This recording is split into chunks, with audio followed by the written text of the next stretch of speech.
For the windmill, you're going to need either a kettlebell or a dumbbell. This is one of those exercises where a kettlebell actually produces a better result, forces some shoulder stabilization and things like that a dumbbell just doesn't. So, all things being equal, prefer to do this with a kettlebell, but you can do it with a dumbbell and get the vast majority of the results from this move as well. So, what you're going to do is take your kettlebell or dumbbell, get it up, and you're going to get it up over your head.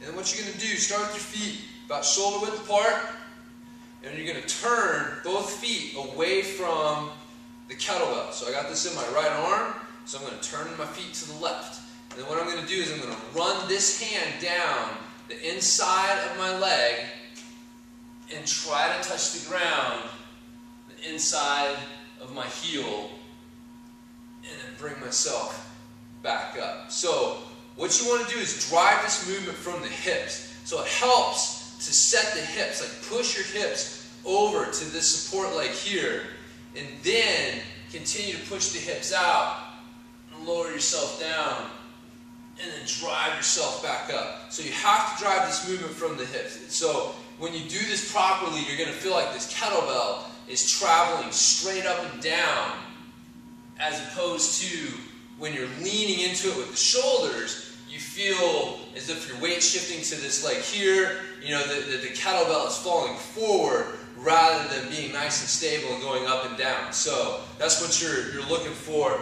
with your windmill movement. So just so you kind of understand what we're working on here, that lateral hip mobility and that lateral hip shift is what you need to develop in order to really get good at cornering techniques. So, learn how to kind of set the hips and then drive the hips into a movement is going to help with that movement skill on your bike. So that's why making sure that you're getting this from the hips and really working that lateral hip movement out, and then driving the hips back underneath you in order to power the movement is so important. And so really watch that as opposed to how much weight you're lifting. Pay attention to that bit of the movement right there. So that's basically it. The other thing that you want to keep an eye on, I'll point out, is when you're watching the kettlebell, what your eyes are doing.